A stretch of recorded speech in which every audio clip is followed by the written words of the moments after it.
Assalamualaikum warahmatullahi wabarakatuh. Bismillahirrahmanirrahim. Alhamdulillahi rabbil alamin. Wassalatu wassalamu ala ashrafil anbiya'i wal mursalin Nabiyyina Muhammadin wa ala alihi wa sahbihi ajma'in. Rabbi shrah li sadri wa yassir li amri wahlul 'uqdatan min lisani yafqahu qawli, amma ba'du. Puji dan syukur bagi Allah Subhanahu wa taala, selawat serta salam atas Nabi kita Muhammad sallallahu alaihi wasallam, juga atas ahli keluarga baginda, para sahabatnya dan para pengikutnya yang setia sehinggalah ke hari kiamat. Alhamdulillah, alhamdulillah, alhamdulillah. Muslimin dan muslimat yang dirahmati Allah, sahabat Baitus Salam yang dikasihi, pada pagi ini kita akan berkuliah yang tajuk dia bab akhlak berkait memaafkan kesalahan dan mengubur dendam. Memaafkan kesalahan dan mengubur dendam. Dalam bahasa Arab benda ni disebut sebagai al-afu wat-tasamuh. Dipanggil ni mana tadi? Al-afu wat-tasamuh. Mana tajuk besar dia pun tak nampak juga ni. Al-afu wat-tasamuh. Al-afu wat-tasamuh ni dalam bahasa Arab. Al-afu ni memaafkan kesalahan, kemudian menguburkan dendam. Baik, pada pagi ni kita akan bicarakan bab ni. Mudah-mudahan Allah Subhanahu wa taala menghiaskan diri kita dengan akhlak yang baik. Muslimin dan muslimat yang dirahmati Allah Subhanahu wa taala sekalian. Baik, kita pergi kepada memaafkan kesalahan dan mengubur dendam ni. Waktu terus berputar dan beragam peristiwa mengikut derap langkah kehidupan manusia. Adalah kenyataan bahawa problem hidup bermasyarakat sangat kompleks. Betul lah, masyarakat ni macam-macam kan. Hal itu kerana masyarakat berikut seluruh lapisnya memiliki karakter dan kepribadian yang tidak sama. Demikian pula tingkat pemahaman tentang agama dan kesiapan untuk menjalankannya dalam kehidupan sehari-hari pun sangat beragam.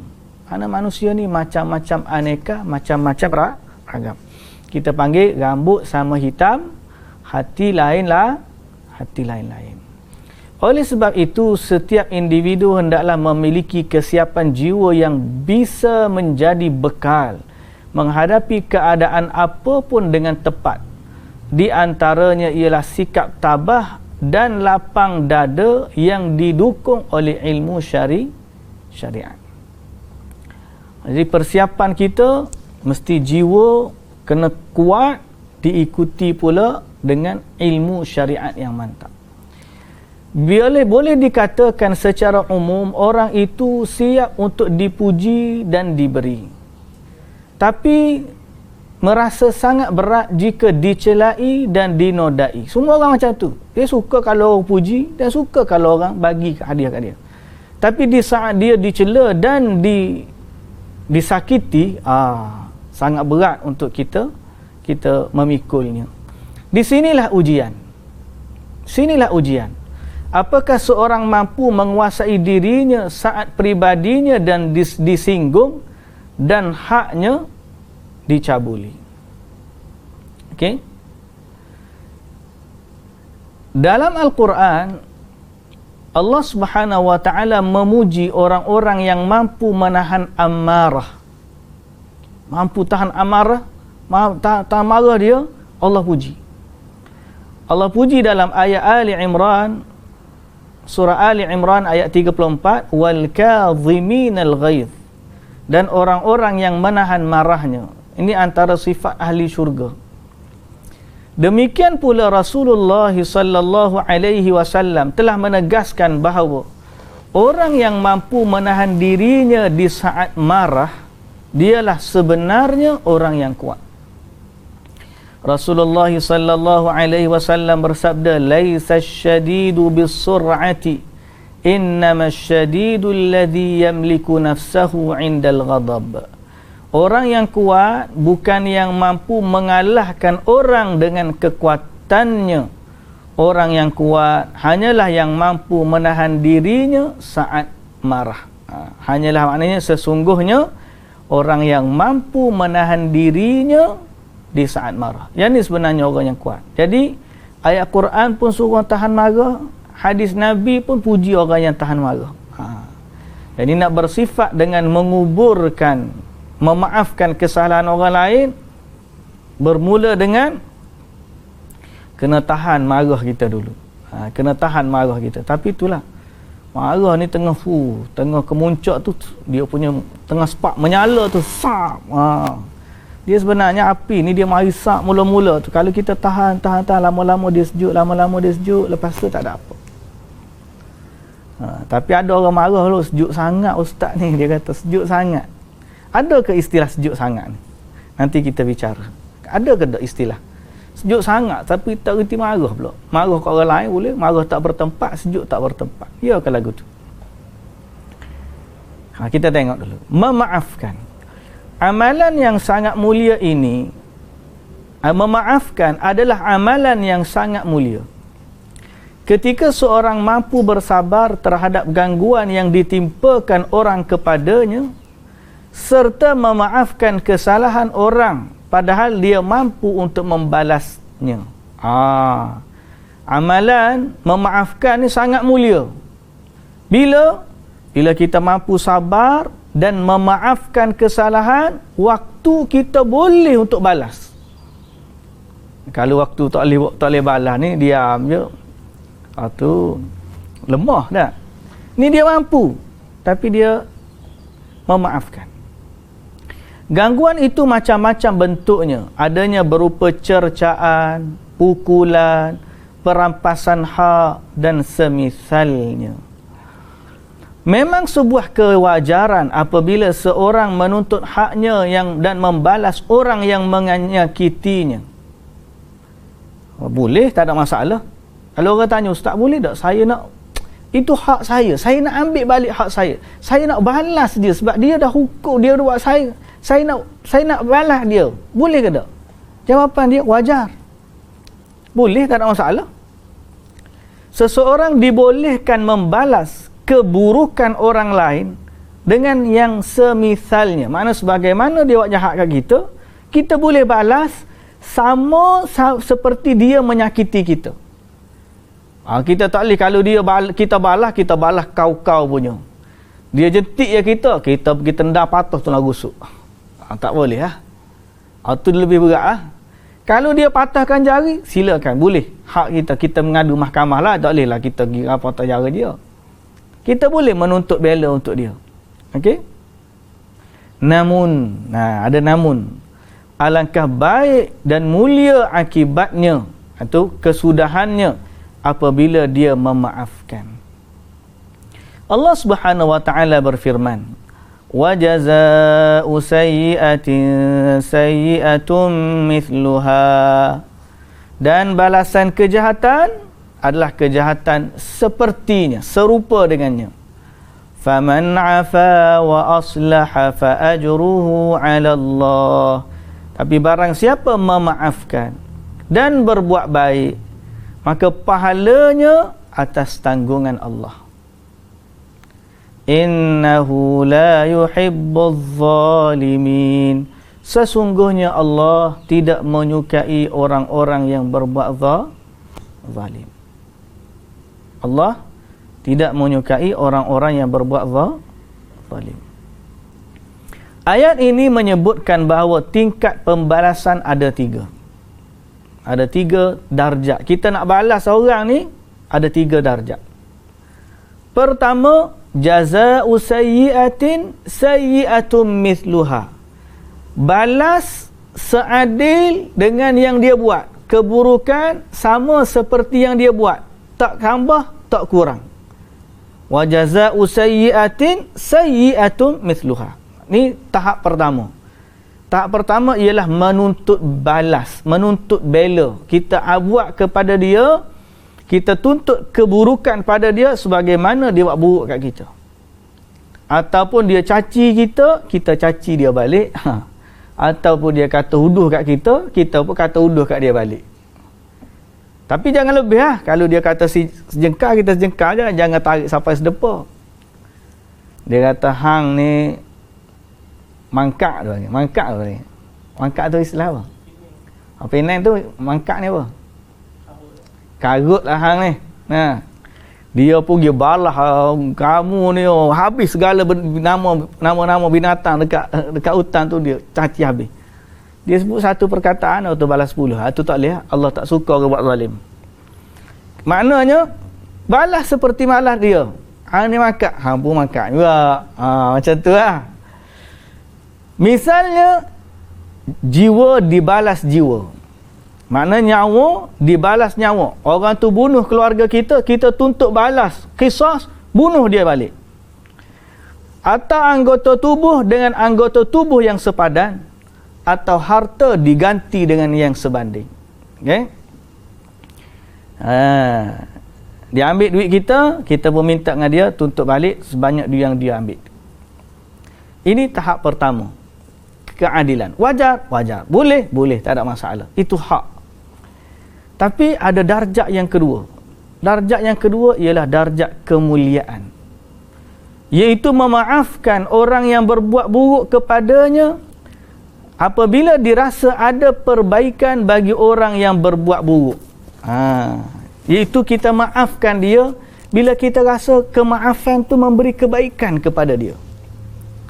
Ada kalau kita maaf dia tak dia bagi buat jahat. Tu tak boleh tak? Kan? Ni orang tu bila kita maafkan dia, dia tahu nilai dia, nilai kemaafan. Lalu kita pun memaafkan dia besar.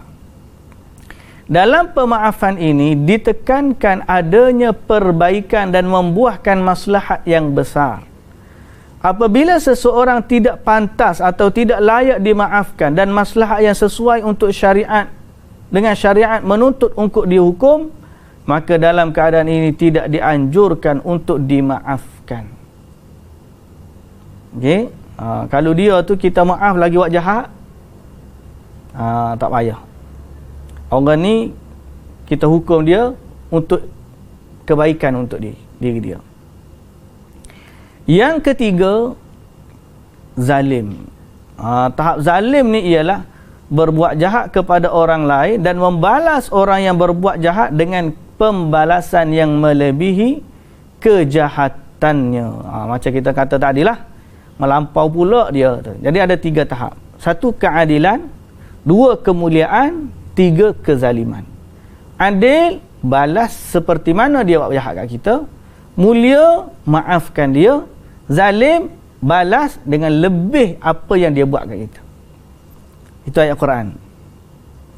Jadi kedudukan yang mulia, memaafkan kesalahan orang lain, acap kali dianggap sebagai sikap lemah dan bentuk kehinaan. Padahal justru sebaliknya, apabila seseorang membalas kejahatan yang dilakukan terhadapnya, sejatinya di mata manusia tidak ada keutamaannya. Sebab dia dah ambil hak dia balik. Jadi tak ada apa yang mulia. Itu hak saya ambil hak. I took the price. Saya ambil harga yang dia. Jadi kita ambil hak dia. Kita tuntut balik hak kita. Itu tak ada nama kemuliaan. Pasal itu biasa. Akan tetapi kalau dia memaafkan, padahal dia mampu untuk membalasnya, dia menjadi insan yang mulia di sisi Allah dan juga di sisi manusia. Berikut ini beberapa kemuliaan dari memaafkan kesalahan. Yang pertama, mendatangkan kecintaan Allah. Mendatangkan kecintaan Allah Subhanahu wa taala. Allah Azza wa Jalla berfirman, "Wala tastawil hasanatu walas sayyi'ah, idfa' billati hiya ahsan." فَإِذَا الَّذِي بَيْنَكَ وَبَيْنَهُ عَدَاوَةٌ كَأَنَّهُ وَلِيٌّ حَمِيمٌ وَمَا يُلَقَّاهَا إِلَّا الَّذِينَ صَبَرُوا وَمَا يُلَقَّاهَا إِلَّا ذُو حَظٍّ عَظِيمٍ. Dan tidaklah sama kebaikan dengan kejahatan. Maka tolaklah kejahatan itu dengan cara yang lebih baik. Tak sama orang buat jahat dengan buat baik. Tolaklah kejahatan dengan yang lebih baik. Maka tiba-tiba orang yang antaramu dan antara dia ada permusuhan, seolah-olah telah menjadi teman yang sangat setia. Bila kita balas keburukan dengan kebaikan, tiba-tiba hak jahat tadi, hak bermusuh tadi, jadi seperti orang yang teman setia. Semoga Allah Ta'ala menjadikan orang-orang yang benci kepada kita kembali menjadi sayang dan rapat. Ka'annahu waliyun hamim. وَمَا يُلَقَّاهَا إِلَّا الَّذِينَ صَبَرُوا. Dan sifat-sifat yang baik itu tidak dianugerahkan melainkan kepada orang-orang yang sabar. وَمَا يُلَقَّاهَا إِلَّا ذُو حَظٍّ عَظِيمٍ. Dan tidak dianugerahkan melainkan kepada orang-orang yang mempunyai keuntungan yang besar. Okay.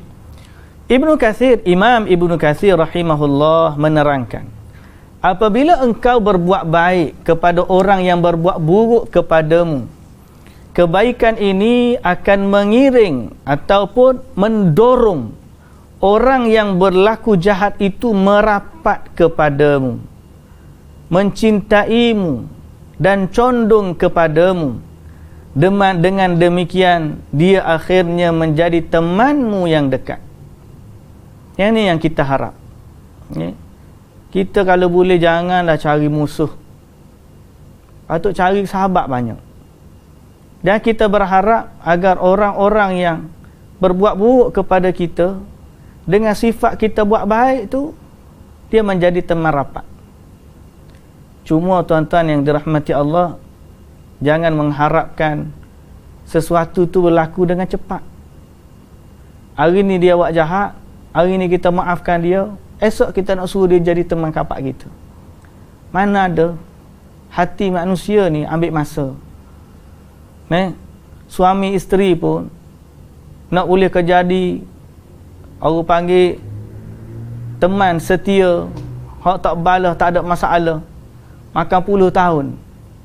Mula-mula kahwin manis belaka. Bila dah kahwin setahun, rasa kurang sikit manis tu. Kemudian 5 tahun tawar.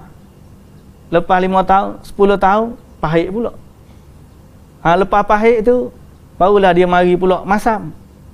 Lepas pada tu barulah cukup masin, manis, cukup lekat. Akhir sekali selepas umur 30 tahun, 20 tahun, 30 tahun ada belaka dah. Masin pun ada, cukup rasa. Secukup rasa. Masin ada, manis ada, tawar ada, pahit ada belaka. Jadi dia pun senyum. Dia kata, itulah baru masak molek dah. Baru masak. Maknanya apa? Jangan kita harap hari ni kita maafkan orang, esok terus jadi kawan baik kita. Tahu. Kalau betul kita nak suruh dia jadi orang baik, doakanlah dia. Memaafkan, malah mendoakan. Allahu Akbar. Allah ni sifat dia Masya Allah. Kita akan sebut bahawa sifat memaafkan ni sebenarnya sifat Allah. Sifat memaafkan juga ada sifat Rasulullah sallallahu alaihi wasallam. Jadi beruntunglah orang yang bersifat dengan sifat memaafkan. Malah Allah kemaafan dia lagi dahsyat. Dia bukan sekadar menghilangkan dosa, malah Allah menggantikan dengan pahala. Yang ni besar. InsyaAllah kita akan baca nanti. Ibnu Abbas radhiyallahu anhuma mengatakan, Allah Azza wa Jalla memerintah orang beriman untuk bersabar di kala marah, bermurah hati ketika diremehkan, dan memaafkan saat diperlakukan buruk. Apabila mereka melakukan ini, maka Allah Azza wa Jalla menjaga mereka dari tipu daya syaitan. Musuh pun tunduk kepadanya sehingga menjadi teman yang dekat. Sebab tu bukan kita yang akan ubah dia, kita memaafkan dia. Yang akan ubah dia siapa? Allah. Yang akan ubah dia adalah Allah Subhanahu wa ta'ala. Semoga dengan kemaafan kita Allah mengubah dia kepada yang lebih baik. Sebab tu bukan kita yang ubah, kita maafkan saja. Semoga Allah Ta'ala ubah dia. Semoga Allah Ta'ala bagi hidayah kat dia. Semoga Allah Ta'ala yang menyatukan hati kita dengan dia, daripada musuh akhirnya menjadi teman rapat. Baik. Jadi pertama sekali, sifat memaafkan ni mendatangkan kecintaan. Tahu perasan tak? Kalau kita nak ambil semua dalam kepala orang, benda yang lalu depan kita ni, selalu kita nak ambil peduli semua dan nak ambil hak kita semuanya, hancur. Betapa banyak kita duduk dalam satu kejiranan, kita bersifat dengan bertolak ansur dan memaafkan. Apa yang berlaku kat jiran kita, kita pun pejam mata. Pasal apa? Ada banyak lagi benda yang kita nak jaga. Kalau kita setiap benda yang berlaku ni kita nak ambil peduli, Allahu Akbar, huru-hara, tak jadi. Banyak benda dalam hidup kita, biarkanlah dia berlalu. Sebab apa? Kita ada banyak lagi benda baik kita nak fokus. Okey? Jadi insya-Allah dengan sebab kita buat gitu, mendatangkan kecintaan. Nombor 2, mendapat pembelaan dari Allah Azza wa Jalla. Imam Muslim rahimahullah meriwayatkan hadis Abu Hurairah radhiyallahu anhu bahawa ada seorang lelaki berkata, "Ya Rasulullah, sesungguhnya aku punya kerabat. Aku berusaha menyambungnya, tetapi mereka memutuskan hubungan denganku. Aku berbuat kebaikan kepada mereka, tetapi mereka berbuat buruk. Aku bersabar terhadap mereka, tetapi mereka berbuat bodoh terhadapku." Okay? Rasulullah sallallahu alaihi wasallam pun jawab, biasa tak lagu ni? Kita buat baik ke orang tak endah pun, dia buat jahat buat kat kita. Kata Rasulullah sallallahu alaihi wasallam kepada sahabat tadi, la in kunta kama qulta faka'annama tusiffuhumul malla wa la yazalu ma'aka minallahi dhahirun 'alaihim ma dumta 'ala dhalik. Jika benar apa yang engkau ucapkan, seolah-olah kamu menebarkan abu panas kepada mereka, kamu senantiasa mendapat penolong dari Allah Azza wa Jalla atas mereka selama kamu di atas hal itu.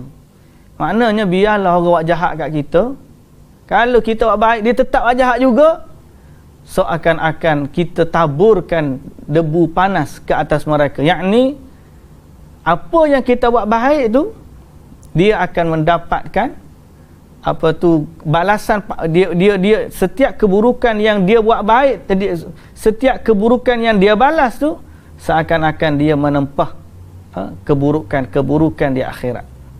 Tapi kita yang selama berada di atas kebaikan tersebut, Allah Ta'ala akan senantiasa memberikan pertolongan selama kita berada di atas hal tersebut. Jadi kebaikan memaafkan yang kedua, Allah akan bantu kita. Allah akan bantu kita. Mudah-mudahan Allah bekalkan kita kekuatan ini. Kekuatan ini. Yang ketiga, pertama apa? Mendapat kecintaan. Yang kedua, mendapat pertolongan. Yang ketiga, memperolehi keampunan. Memperolehi keampunan dan kecintaan kepada Allah Azza wa Jalla. Allah Azza wa Jalla berfirman, "Wa in ta'fu wa tasfahu wa taghfiru fa innallaha ghafurur rahim." Dan jika kamu memaafkan, tidak memarahi serta mengampunkan mereka, sesungguhnya Allah Maha Pengampun lagi Maha Penyayang. Ala tuhib apa? Falyafu walyasfahu ala tuhibbuna an yaghfirallahu lakum. Hendaklah kamu memaafkan dan melepaskan. Ala tuhibbuna an yaghfirallahu lakum. Tidakkah kamu suka kalau Allah pun ampunkan kamu? Jadi maknanya kalau kita maafkan orang dari kesalahan dia kepada kita, Allah akan maafkan kita dari kesalahan kita dengan Allah. Jadi antara asbab kemaafan Allah, keampunan Allah, ialah dengan memaafkan orang lain. Okey? Dengan memaafkan orang lain, insya-Allah Allah maafkan kita pula. Adalah Abu Bakar As-Siddiq radhiyallahu anhu biasa memberi nafkah kepada orang-orang yang tidak mampu. Di antaranya Mistah bin Uthathah. Dia termasuk keluarga Abu Bakar dan termasuk kalangan Muhajirin. Saat tersebar berita dusta seputar Aisyah radhiyallahu anha, Mistah termasuk salah seorang yang menyebarkannya. Abu Bakar ni, dia senantiasa dulu dia bagi. Abu Bakar ni banyak orang bantu keluarga-keluarga dia. Salah seorang yang dia bantu ialah Mistah. Tapi bila berlaku fitnah terhadap Aisyah radhiyallahu anha, Mistah adalah salah seorang yang menyebarkan fitnah tersebut. Maka kemudian Allah Subhanahu wa taala menurunkan ayat menjelaskan kesucian Aisyah radhiyallahu anha dari tuduhan kekejian. Mistah pun dihukum dera dan Allah Azza wa Jalla memberi taubat kepadanya. Setelah peristiwa itu, Abu Bakar As-Siddiq bersumpah untuk memutuskan nafkah dan pemberian kepadanya. Abu Bakar kata, lepas ni aku tak tolong dah Mistah. Pasal apa?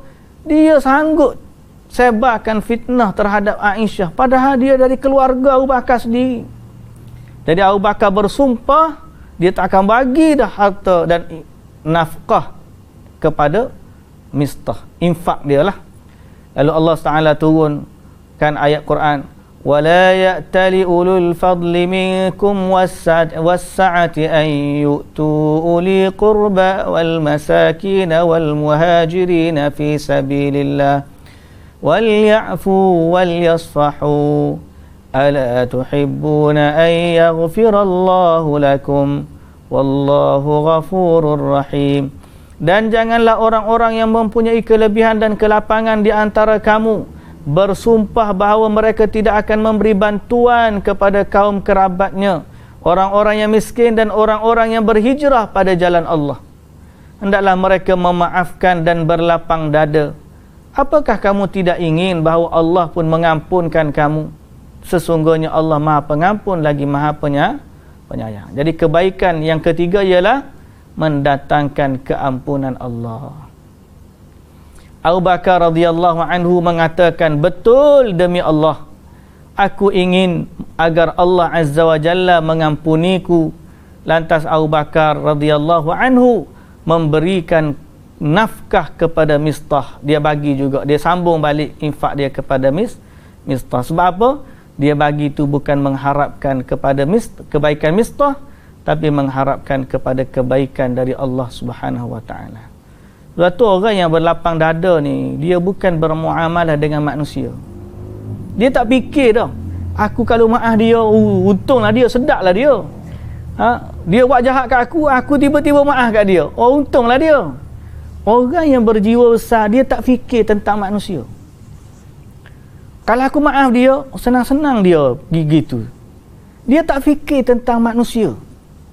Dia fikir tentang Allah. Kalau aku maafkan dia, apa nanti Allah bagi kat aku? Orang tu urusan dia. Kita maafkan dia, itu urusan dia. Dia bahagia ke, dia tidur lena ke, itu urusan dia. Tapi orang yang berjiwa besar, dia akan fikir bagaimana kita dengan Allah.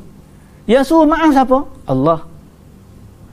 Yang akan mendatangkan kecintaan kita sebab maafkan, siapa dia? Allah. Yang akan mengampuni dosa kita bila kita memaafkan siapa? Allah. Jadi manusia ni dia akan fikir bagaimana kita dengan Allah. Jangan fikir kita dengan manusia. Kita dengan manusia cemburu. Oh, mu tahu dia tu, dia buat jahat banyak dah. Setiap kali aku maaf dia buat lagi. Setiap kali aku maaf dia buat lagi. Aku tak puas hati, sedaplah dia kalau gitu. Dia buat jahat, aku je maaf. Dia je dia panggil. Dia bahasa tu. Dia buang air, aku yang basuhlah seolah. Dia fikir tentang manusia. Orang yang baik, dia tak fikir semua tu. Ada orang kata, "Ustaz, boleh tak saya nak maaf tapi saya nak jetik juga dia sekali." Jetik tak apa, nak balas juga sikit tak apa. Biar puas hati. Kita kata kalau kita jetik, tak ada lah hak berkelebihan dia tu. Tak, pasal orang dia fikir tentang Allah. Allah Tuhan yang Maha Pemaaf. Allahumma innaka afuwun. Allah ni Maha Pemaaf. Tuhibbul afwa. Allah suka memaafkan. Fa'fu anni, maafkan kami. Jadi kalau Allah suka memaafkan, kita maafkan orang untuk Allah maafkan kita. Sebab Allah suka memaafkan. Kita buat sesuatu yang Allah suka, nescaya Allah Azza wa Jalla memaafkan kita. Dan jangan fikir tentang orang. Biarlah orang tu bahagia, nak bahagia sangat. Oh, ustaz buat. Kalau maafkan dia, senanglah dia, happy lah dia. Tak ada orang nak hukum dia. Kita buat bukan untuk dia. Kita buat untuk Allah Azza wa Jalla. Pandailah nanti Allah Ta'ala, dia nak ubah hati orang tu ke, dia nak macam. Pandailah. Kalau dia tak berubah juga, hadis Nabi tak ada. Seakan-akan kamu menebarkan ke atas mereka debu yang panas. Kalau dia tak nak berubah juga. Tapi kita maafkan dia. Okey. Nabi SAW bersabda, "Irhamu turhamu waghfiru yaghfirullahu lakum." Yaghfirullahu lakum. Dalam sahih Adabul Mufrad, Imam Bukhari meriwayatkan, Rasulullah SAW sebut, sayangilah, rahmatilah makhluk, nescaya kamu akan disayangi oleh Allah. Berilah keampunan, nescaya Allah akan mengampunimu. Al-Munawi rahimahullah berkata, Allah Azza wa Jalla mencintai nama-namanya dan sifat-sifatnya, yang diantaranya adalah sifat rahmat dan pemaaf. Dua-dua, sifat rahim, sifat Allah. Sifat afu, sifat Allah. Maka Allah juga mencintai makhluknya yang memiliki sifat tersebut. Allah suka bila orang bersifat rahmat. Allah suka bila orang bersifat maaf. Okey? Allah Azza wa Jalla mencintai orang yang memaafkan. Kerana memberi maaf termasuk berbuat baik kepada manusia. Allah Azza wa Jalla juga mencintai orang yang berbuat baik. Sebagaimana firman-Nya, "Alladzina yunfiquna fis sarra'i wad-dharra' wal kadhimina al-ghaidha wal 'afina 'anil nas wallahu yuhibbul muhsinin." Dan orang-orang yang menahan amarahnya dan memaafkan kesalahan orang, Allah menyukai orang-orang yang berbuat kebajikan. Allahu Akbar. Jadi 3 dah. Apa dia tadi? Pertama, mendatangkan kecintaan. Yang kedua, mendatangkan kemuliaan. Kan? Dan yang ketiga, mendatangkan keampunan Allah. Kita flashback balik ni, kalau kita ambil. Yang kedua apa? Mendapatkan pembelaan dari Allah. Okay? Pembelaan dari Allah. Yang pertama, mendatangkan kecintaan. Yang kedua, mendapat pertolongan. Okay? Pertolongan Allah Subhanahu Wa Taala. Dan yang ketiga, mendapat keampunan Allah Subhanahu Wa Taala. Baik, yang keempat, kemuliaan. Ini sebut kemuliaan di sisi Allah Subhanahu Wa Taala.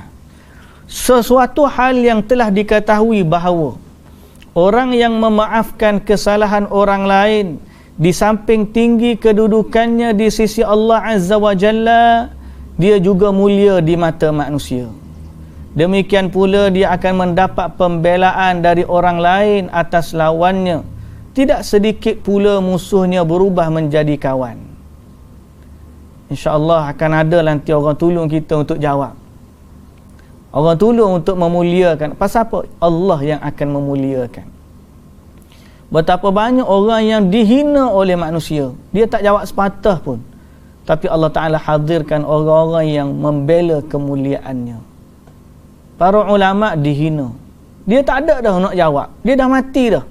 Tapi kerana kemuliaan mereka, Allah hadirkan orang-orang yang membela kebaikan mereka. Masya Allah. Masya Allah. Sehingga akhirnya mereka kekal mulia, dan yang menghina tu akhirnya mati, terkubur, hilang. Al-Imam, ulama-ulama kita, salafus salih, salafun salih, berapa ramai, berapa lama dah mereka mati. Dan betapa banyak dah orang yang membenci mereka. Tapi kemana orang-orang yang mulia itu, dan kemana orang-orang yang membenci itu, dan bagaimana kesudahan bagi orang-orang yang mulia, lalu mereka tetap dimuliakan sampai hari ini. Imam Bukhari sejak zaman dia hidup lagi dicerca, dihina, difitnah. Sejak zaman Imam Bukhari hidup lagi, sampai dia dihalang untuk membacakan hadis di Samarkand. Waktu Imam Bukhari hidup lagi. Tapi sampai ke hari ni pun ada lagi orang cela Imam Bukhari. Tapi di mana yang mencela dan bagaimana Allah memuliakan Al-Imam Al-Bukhari? Pastinya Allah akan muliakan mereka. Imam Ahmad waktu disakiti, dipenjara, disebab. Apa ramai orang yang hina dia, cela dia. Tapi dia maafkan. Sampai kepada Khalifah Ma'mun pun dia doakan kepada Khalifah. Tapi akhirnya orang yang mencela Imam Ahmad kita pun tak kenal dia siapa. Banyak mana lagi. Tapi Imam Ahmad telah tetap dikenal sampai ke hari ini. Siapa yang angkat? Ada tak dia ada unit media? Imam Ahmad ada unit media ke? Tolong cover untuk perang saraf Imam Ahmad. Tak ada. Imam Ahmad tetap Imam Ahmad. Siapa yang akan tolong dia untuk jaga kemuliaan dia? Allah Azza wa Jalla. Sebab tu bergantunglah kepada Allah. Bergantunglah kepada Allah. Di saat kita diam, sebenarnya Allah tidak akan membiarkan orang-orang mukmin dihina. Orang-orang alim, orang-orang yang baik, orang-orang yang memaafkan, Allah tidak akan membiarkan mereka dihina. Sebaliknya kerana cinta Allah terhadap mereka, Allah akan memuliakan mereka dengan apa jua cara yang Allah Ta'ala kehendaki. Baik, Nabi SAW sebut, ma naqasat sadaqatun min malin wa ma zadallahu abdan bi'afwin illa izzan wa ma tawadha'a ahadun lillahi illa rafa'ahu Allah. Rawahu Muslim. Nabi SAW bersabda, sedekah itu pada hakikatnya tidaklah mengurangi harta. Tidaklah Allah menambah pada seseorang hamba kerana memaafkan kecuali kemuliaan. Allah tidak tambah pada seorang yang memaafkan kecuali kemuliaan. Dan tiada seorang yang rendah hati, tawadhu' kerana Allah, kecuali dia akan diangkat oleh Allah Subhanahu wa ta'ala. Kapan memaafkan itu terpuji? Bila memaafkan itu terpuji?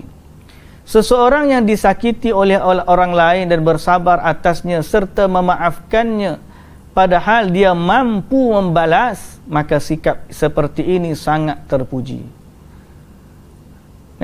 Dia mampu, inilah yang terpuji. Kata Nabi sallallahu alaihi wasallam, man kadhama ghaidhan wa huwa yaqdiru ala an yunaffidahu da'ahu Allahu ala ru'usil khalaiq yawmal qiyamah hatta yukhayyiruhu fi ayyil huri sya'a. Barang siapa menahan marahnya padahal dia mampu untuk membalasnya, Allah Azza wa Jalla akan memanggilnya pada hari kiamat di hadapan para makhluk untuk memberikan pilihan kepadanya bidadari mana yang dia inginkan. bidadari mana yang dia inginkan. Okey. Demikian pula pemaafan terpuji apabila kesalahan itu berkait dengan hak peribadi, tidak berkaitan dengan hak Allah Subhanahu wa taala. Okey. Maknanya kemaafan itu terpuji apabila kesalahan yang berlaku tu berkait dengan hak peribadi, tak ada kaitan dengan hak Allah Azza wa Jalla. Sebagaimana Aisyah radhiyallahu anha berkata, "Wa man taqama Rasulullah sallallahu alaihi wasallam li nafsihi illa an tuntahaka hurmatullah fayantaqima lillahi biha." Tidaklah Rasulullah sallallahu alaihi wasallam membalas atau menghukum kerana dirinya disakiti sedikit pun, kecuali apabila kehormatan Allah dilukai. Maknanya orang tu langgar hukum Allah. Beliau menghukum dengan sebab itu kerana Allah Azza wa Jalla. Jadi Nabi ni apabila sampai kepada hak Allah, dia akan tegas. Tapi kalau hak untuk diri dia sendiri, banyak dia maafkan. Kalau orang buat sakit untuk diri dia, dia. Tapi kalau tak soal agama, dia tegas. Kita terbalik. Kita ni kalau orang duk kata macam-macam pada agama, tak apa, jangan kata kat saya je. Kata kat saya, siap. Kalau kata kat agama, tak kena kat kita, tak apa. Kena kat Imam Bukhari, kau kena apa dah, dia relax je. Kena kat dia, baru dia selek mata. Terbalik. Baik. Oleh kerana itu, tidaklah baginda disakiti peribadinya oleh orang-orang Badui yang kaku perangainya, orang-orang yang lemah imannya, bahkan musuhnya, kecuali beliau memaafkan. Ini Nabi sallallahu alaihi wasallam. Ada orang yang menarik baju Nabi sallallahu alaihi wasallam dengan keras sehingga membekas pada bahunya. Ada yang menuduh Nabi sallallahu alaihi wasallam tidak adil dalam pembahagian harta rampasan perang. Ada pula yang hendak membunuh Nabi sallallahu alaihi wasallam tetapi gagal kerana pedang terjatuh dari tangannya. Mereka yang berbuat serupa dimaafkan oleh Nabi sallallahu alaihi wasallam. Oi, bukan kaleng-kaleng orang sebut ni. Bukan maaf biasa dak ni. Orang tu tarik baju sampai bekas ni, tinggal kesan dekat bahu Nabi, dekat leher Nabi sallallahu alaihi wasallam. Ada orang tuduh Nabi tidak buat adil dalam harta rampasan perang. Ni, ada pula yang hendak bunuh Nabi, bukan main-main. Sampai Nabi maafkan orang yang nak bunuh dia. Kalau kita tak patut. Kalau tanya kita, tak patut, patutnya orang ni dihukum.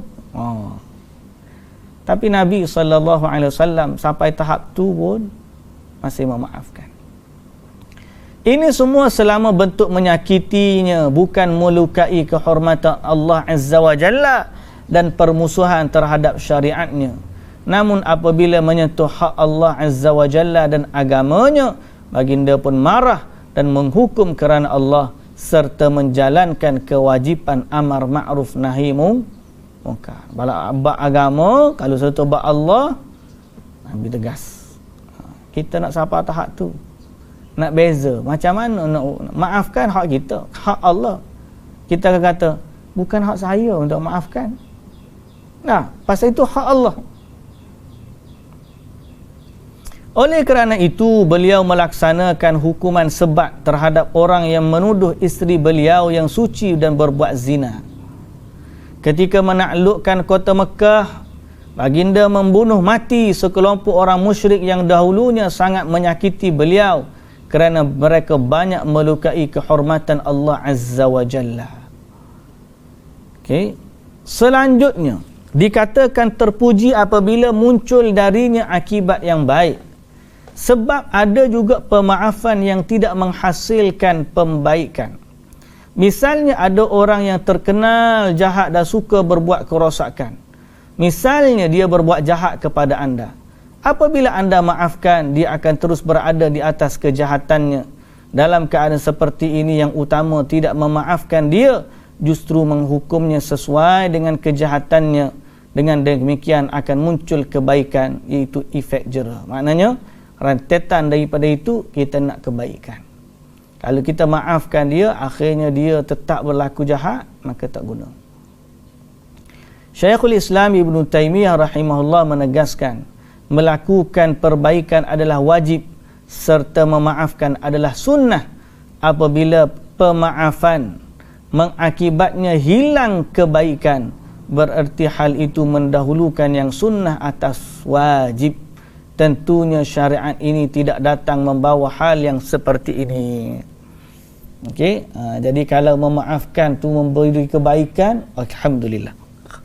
Tapi kalau kemaafan itu tidak memberikan kebaikan, malah mendatangkan keburukan juga, maka perkara itu tidak wajar. Baik. Apabila terjadi kecelakaan lalu lintas. Ni contoh, misal lah dah. Ada beberapa keadaan yang sering dilakukan orang dengan tujuan baik. Misalnya, tak kala seorang mengemudi kenderaannya lalu menabrak orang lain sehingga meninggal, matilah, langgar. Kemudian keluarga korban datang dan menggugurkan diat tebusan dari pelaku kecelakaan. Apakah perbuatan mereka menggugurkan tebusan itu termasuk perkara terpuji ataupun ada perincian?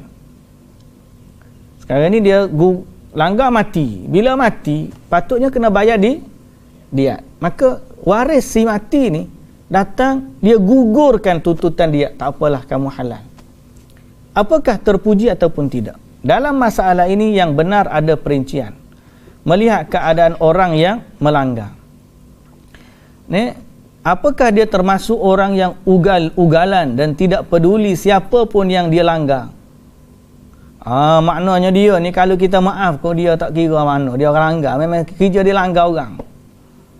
Jadi dalam keadaan seperti ini, utama tidak dimaafkan agar memunculkan efek buruk.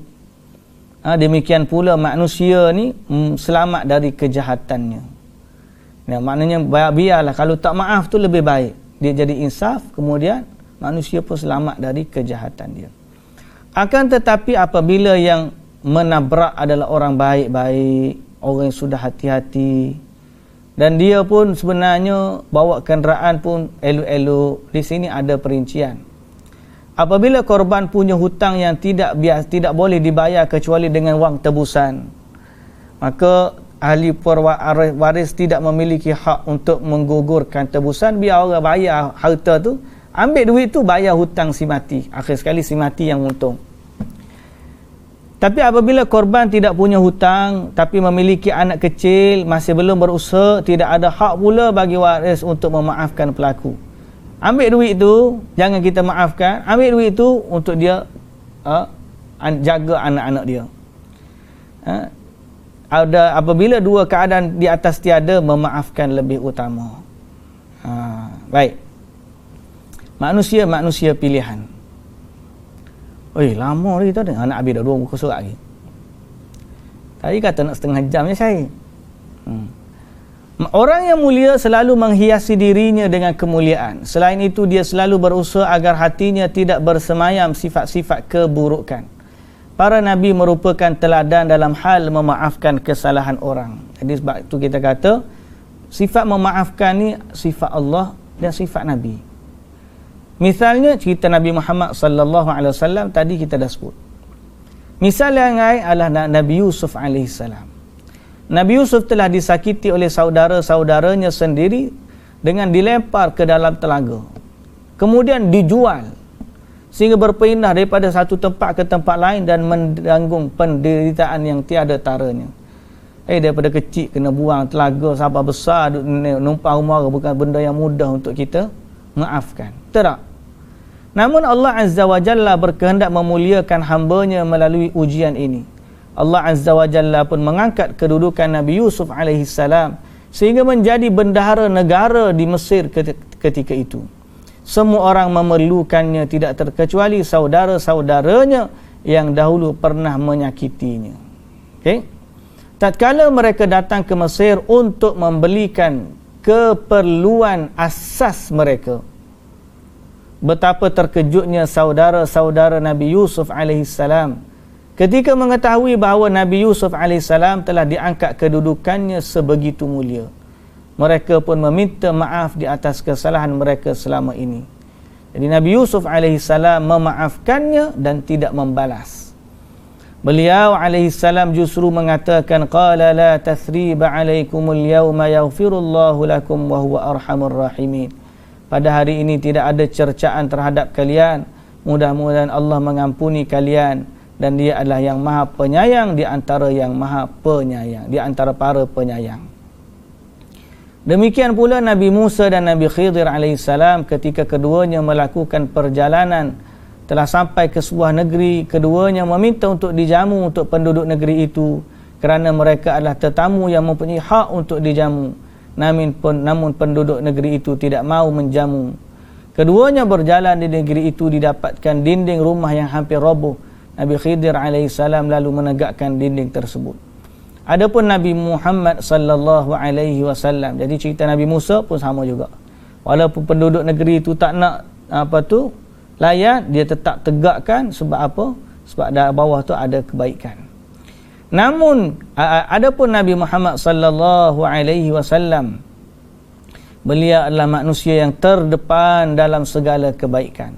Pada satu ketika ada seorang wanita Yahudi memberi hadiah kepada Nabi sallallahu alaihi wasallam. Nabi sallallahu alaihi berupa daging kambing. Nabi sallallahu alaihi wasallam tidak tahu bahawa daging itu sebenarnya telah diberi racun. Baginda sallallahu alaihi wasallam pun memakannya. Setelah itu Nabi sallallahu alaihi wasallam diberitahu bahawa daging itu ada racunnya. Nabi sallallahu alaihi wasallam berbekam dengan seizin Allah. Baginda tidak meninggal. Wanita dipanggil dan ditanya tujuannya, ternyata dia ingin membunuh Nabi sallallahu alaihi wasallam.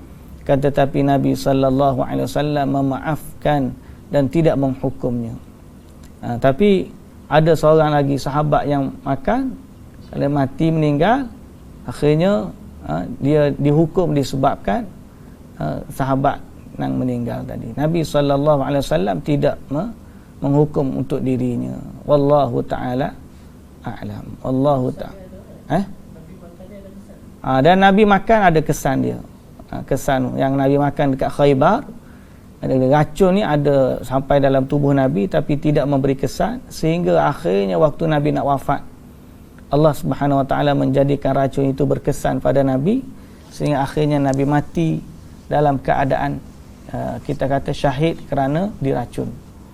Tapi dalam keadaan di rumah lah, tidak kerana ambil masa dia. Wallahu ta'ala alam. Baik muslimin dan muslimat yang dirahmati Allah, alhamdulillah tamatlah kita hari ni. Banyak lagi tentang bab kemaafan ni, tapi itulah yang dapat kita kongsikan. Ada soalan? Apakah dosa syirik akan diampunkan? Soalan ni tak ada kaitan dengan kita lah. Ke ada kaitan dengan kemaafan? Allah Subhanahu wa taala sebut dalam Quran, "Qul ya ibadiyalladzina asrafu ala anfusihim la taqnatu min rahmatillah, innallaha yaghfirudz dzunuba jami'a." Katakanlah kepada orang-orang yang banyak melakukan dosa.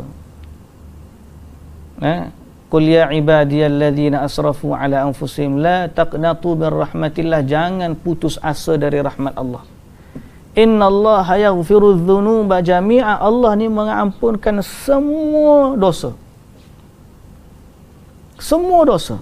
Innallaha yaghfirudz dzunuba jami'a. Selama dia hidup ni, Allah Ta'ala ampunkan. Dia judi, minta ampun, Allah Ta'ala ampun. Dia berzina, minta ampun, Allah ampunkan. Hatta kalau selama hidup ni dia buat syirik, dia minta ampun sebelum dia meninggal, dia bertaubat sebelum dia meninggal, Allah ampunkan dosa syirik dia dulu. Innallaha yaghfirudz dzunuba jami'a. Cuma satu je, jangan mati dalam keadaan syirik. Kalau mati dalam keadaan syirik, yang tu Allah Ta'ala tidak akan ampunkan dosa syirik. Okey, Allah Subhanahu wa taala kata, innallaha la yaghfiru an yushraka bihi wa yaghfiru ma duna dzalika liman yasha. Allah Ta'ala tidak akan ampunkan dosa syirik. Maknanya kalau dia meninggal dalam kesyirikan, Allah Ta'ala tidak akan ampunkan dosa dia. Tapi kalau selama dia hidup, dia nak beristighfar, nak minta ampun di atas dosa kesyirikan yang dia telah buat dulu, selama hidup ni dia masih lagi dia nak minta ampun, maka Allah Ta'ala terima. Sehingga dalam hadis Sahih Bukhari, Jibril alaihissalam kata, kalaulah kamu tengok aku waktu aku campurkan tanah ke dalam mulut Fir'aun kerana bimbang dia minta ampun kepada Allah. Sebab apa? Jibril tahu, andai kata Fir'aun bertaubat, pasti Allah Ta'ala terima taubat dia kerana luasnya keampunan Allah. Tapi qaddarallah, bukan sebab Jibril pun, tapi qaddarallah, Allah takdirkan Fir'aun waktu dia taubat tu, nyawa dia sudah duduk di kerongkong, dan akhirnya Allah Ta'ala tidak terima taubat dia. Kalaulah orang semisal Fir'aun taubat, kalau ni kita kata orang semisal Fir'aun taubat sebelum daripada nyawa duduk di kerongkongnya, pasti Allah Ta'ala terima. Jadi wahai sekalian hamba-hamba Allah, tidak ada yang menghalang kita daripada keampunan Allah. Untuk itu bersifatlah memaafkan orang. Mudah-mudahan Allah juga memaafkan kita. Mudah-mudahan Allah Ta'ala mengampunkan dosa-dosa kita, dan semua bentuk dosa Allah Ta'ala akan ampunkan, kecuali syirik, iaitu seorang tu mati bertemu dengan Allah dalam keadaan syirik. Kalau dia mati dalam keadaan Islam, semua dosa termasuk dosa syirik sebelum tu Allah Ta'ala akan ampunkan. Malah at-taibu minadz-dzambi kaman la dzambala, orang yang kembali dari dosa seperti tidak membawa apa-apa dosa. Dan orang yang baru masuk Islam seperti bayi yang baru dilahirkan. Dengan satu syarat tadilah, dia meninggal dalam keadaan Islam. Wallahu ta'ala alam. Ada lagi? Tak ada dah.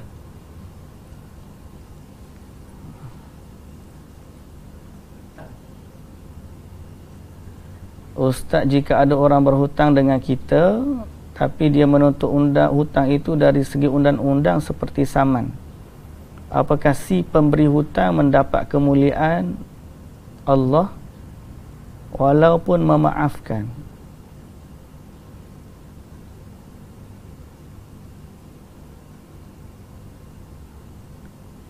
Siapa yang memaafkan ni? Tak faham. Mufaris tanya, kalau ada orang berhutang dengan kita, orang hutang dengan kita,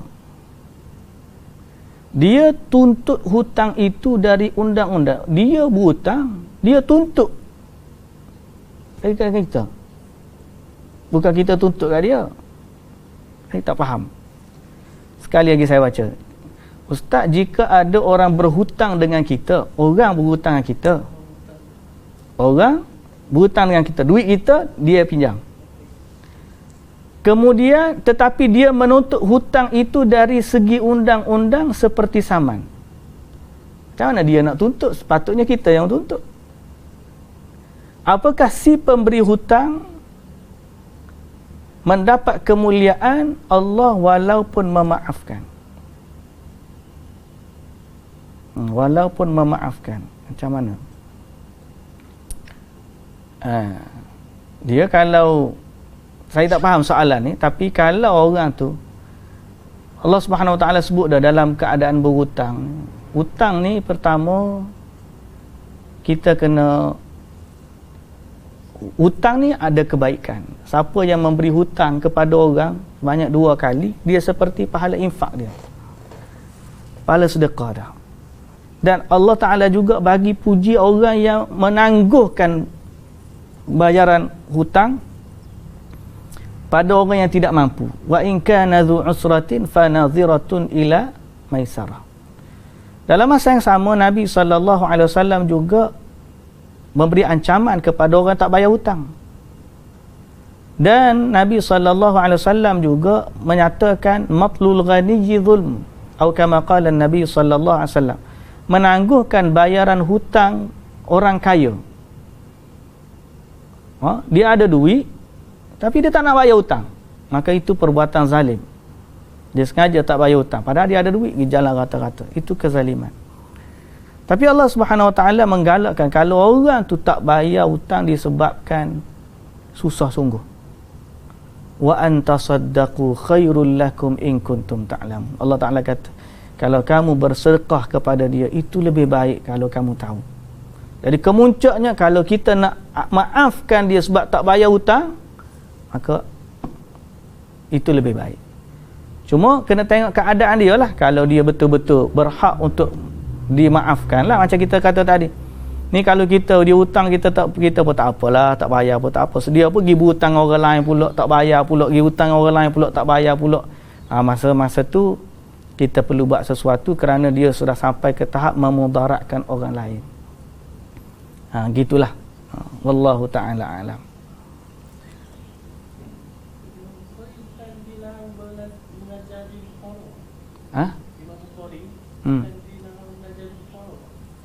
Di Bukhara, Samarkand.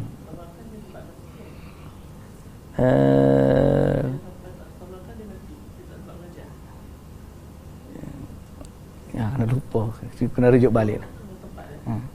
Ialah memang tempat dia tinggal, dia nama Bukhara. Dia memang nak lingaja tempat dia. Tapi di Samarkand juga asalnya dia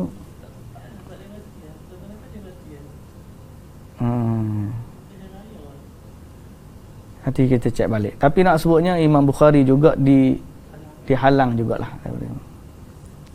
Allahu ta'ala alam. Subhanakallahumma wa bihamdika asyhadu an la ilaha illa anta astaghfiruka wa atubu ilaik. Aqulu qawli hadza wa astaghfirullahal azim li wa lakum. Assalamu alaikum warahmatullahi wabarakatuh.